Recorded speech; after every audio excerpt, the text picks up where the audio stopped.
Ке имали реприза на скандалозниот тендер за набавка на тестови и реагенси за биохимиски, имунолошки, хематолошки и гасни анализи тежок 36 милиони евра.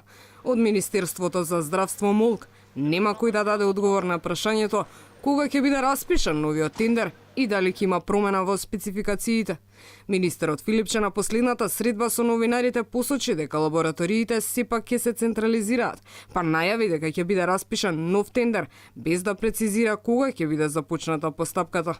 Фирмите бараат фер услови за да можат да учествуваат на новиот тендер, бидејќи на претходниот немаат таква можност, поради тоа што, како што велат, спецификациите за набавката на реагенси оделе во прилог на производите на единствениот понудувач, фармацевтската компанија Абот. Тендерот според образложението на фирмите кои се пожалија до Државната комисија за жалби по јавни набавки, а истите беа уважени, требало да биде поделен на неколку помали набавки, а не во пакет.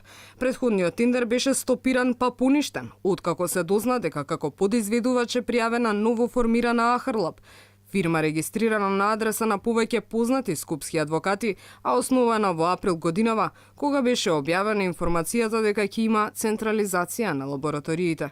Со тендерот процесот на биохимиски анализи треба да се централизира во 12 лаборатории, па наместо самите болници да набавуваат реагенси. Сега таа обврска ќе ја преземе Министерството.